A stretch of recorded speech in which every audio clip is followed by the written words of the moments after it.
Welcome, ladies and gentlemen, boys and girls, folks from around the world that we do hope. Tim Wagner here and the amazing Dr. Dineo here sharing on some wealthy insights about well-being, psychological safety in the workspace as we go around Africa and now even the world, interestingly, to discuss with people in the coalface. These are the HR practitioners. These are you who are dealing with the well-being and the people and your executives who are not always Mm. playing the ball and finding out the good, the bad, and the ugly and what you would love to do. But this Sure. week, it's Dr. Dineo who's got some real insights. How are you, Dr. D? I'm well, thank you, Tim. How are you?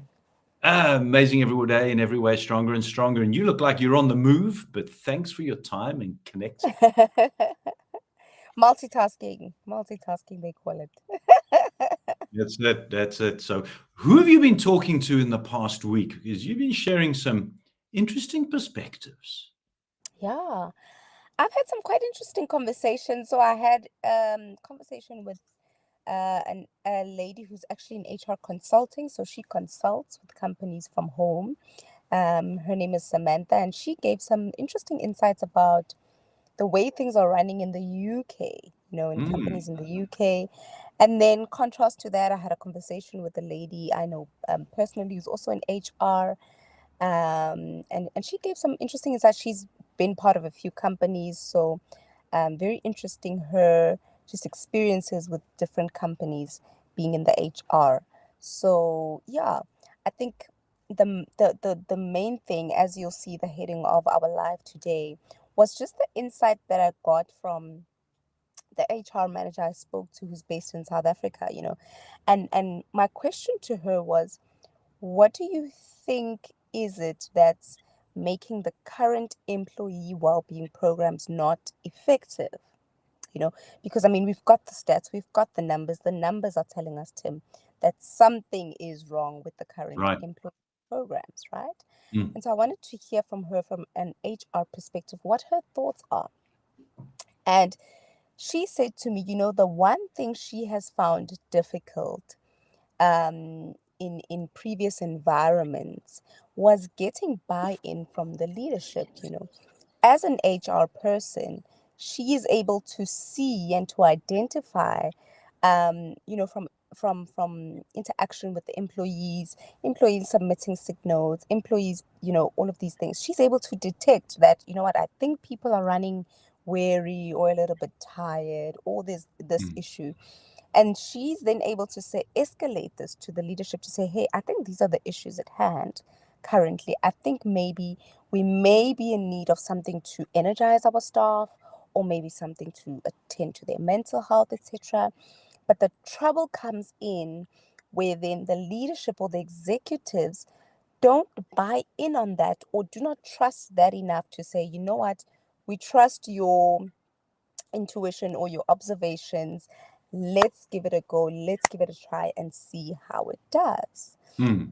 So it might be that it's not necessarily maybe the actual employee well-being program itself.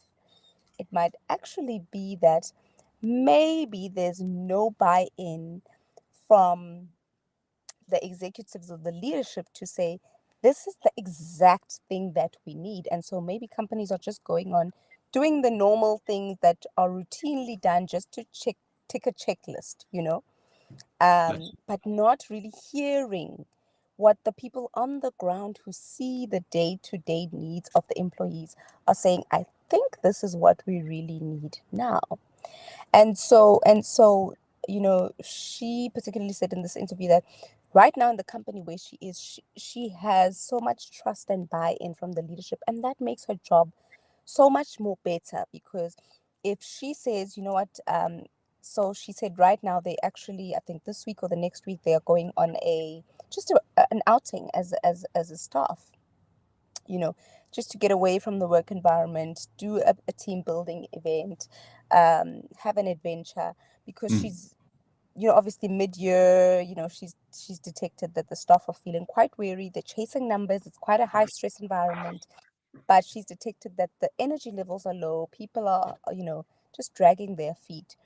And so she's had buy-in from the leadership to say, I think it's time we just take our staff out and get a bit of a breather, you know. Mm.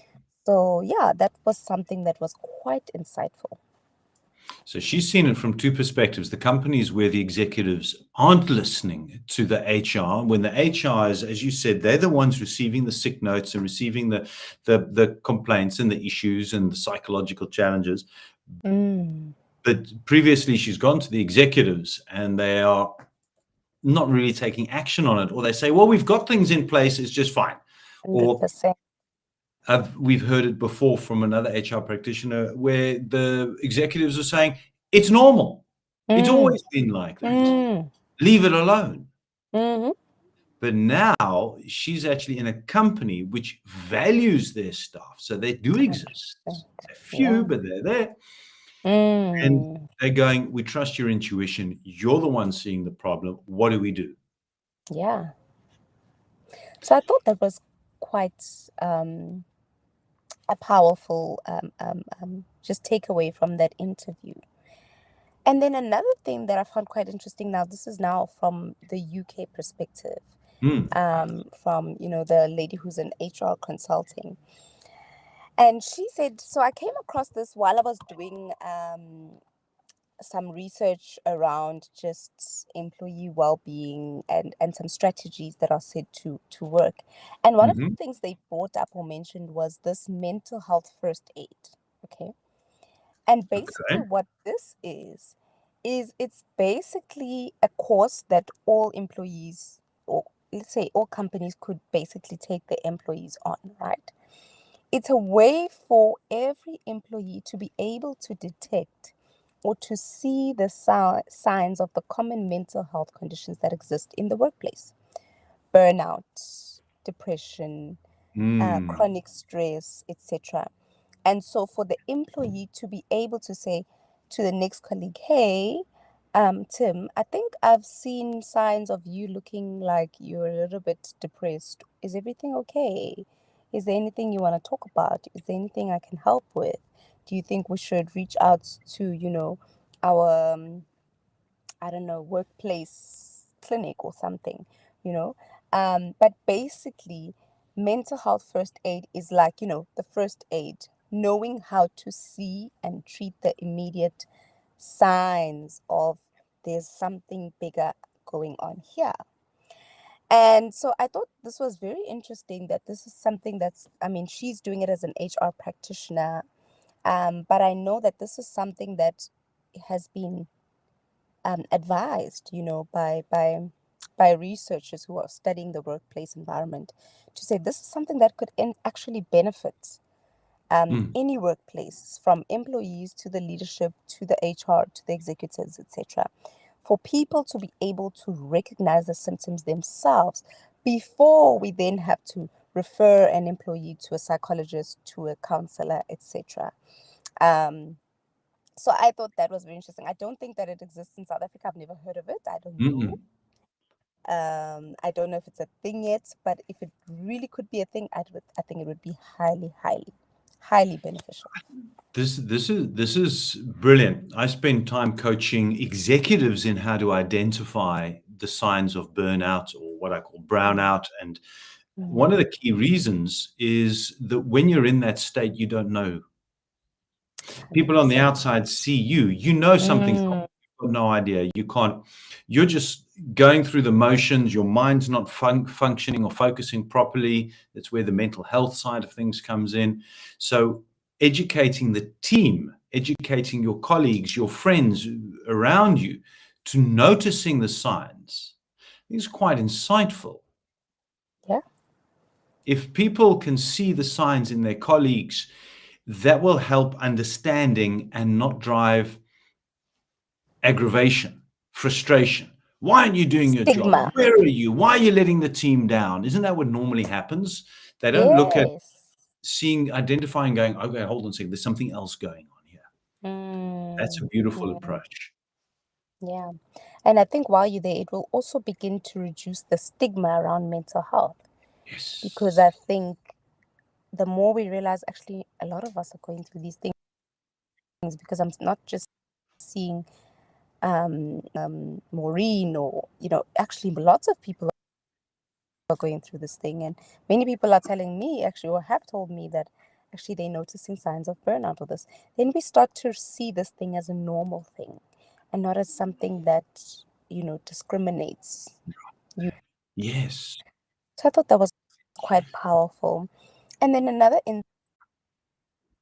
Samantha had shared was actually beneficial when companies have an in-house psychologist or counselor, as opposed to what many companies do is they outsource these things. They outsource a psychologist, they outsource a counselor, they outsource, whatever, a practitioner, etc. But it is so much beneficial for the employee well-being to actually have one on site, so Right. that they have access to that service even without having to come through you, their leader or whatever, because then there's that sort of safety. There's that sort of, I can bypass the person who oversees my work and I can go direct to the source of help. At least that mitigates the potential of me being stigmatized or treated in a certain way, or certain benefits taken Discriminated away. and judged.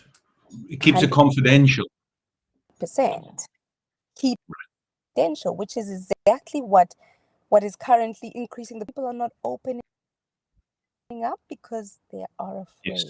There's no confidentiality. So companies can actually invest in that.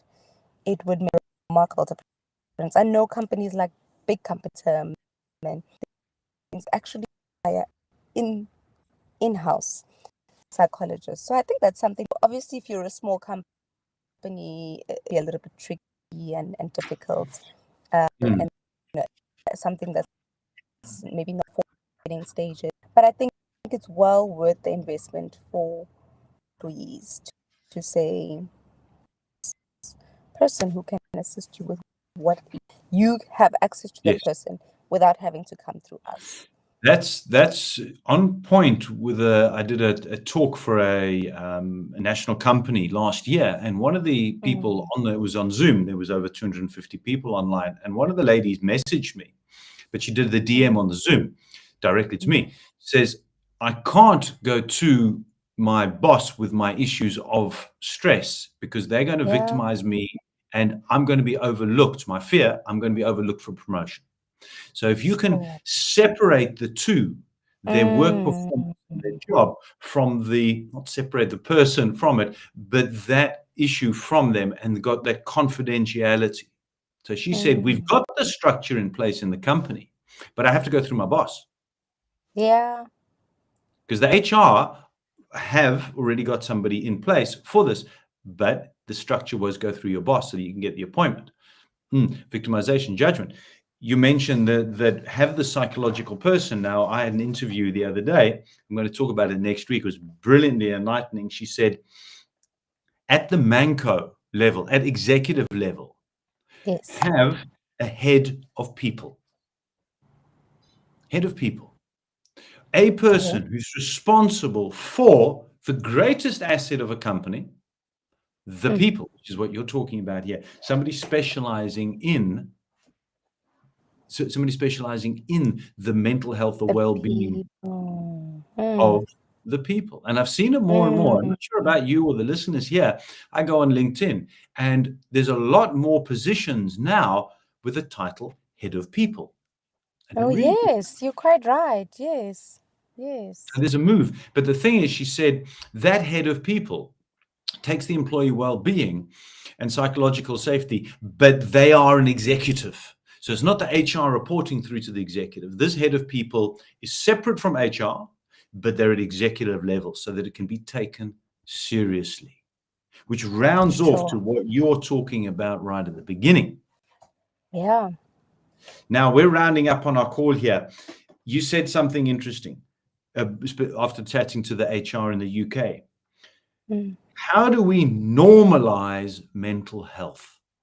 Educate people to normalize it so that mental health isn't as you've gone a little bit loopy and off the wonk, you're off the trail, yeah, you've gone that way. Extreme. So last words of thoughts for you as we wrap up for this Wellthy Wednesday live conversation. I would say, for just the leadership or just anyone in a place of leadership in a company, start developing trust for the people below you. Start Wow. trusting their observations and their opinions about what's going on a ground level more, and see where that takes your company. Very interesting. Taking trust, normalizing it. And as the title of today's talk spoke about, is it the executives who are preventing it? So the well-being practices are in place. It's not that that's broken. Is it the executives that are broken? Maybe one day we actually got to chat to some of these executives that we're labeling at the moment every single week that they're the victims, they're the culprits. Dr. D, absolute pleasure chatting with you. We're to continue doing interviews. If you've seen this recorded, then you'll see many of them on our YouTube channel, on our LinkedIn. We're giving feedback every Wednesday, live at 1 o'clock, on interviews that we're having to find out what is really going on. So then you can get hold of Wellthy to say, come and do a talk for us. Come and give us some consulting, some advice on what we can do to improve on the greatest asset and maybe trust a little bit more. Same time, Sure. same place next week.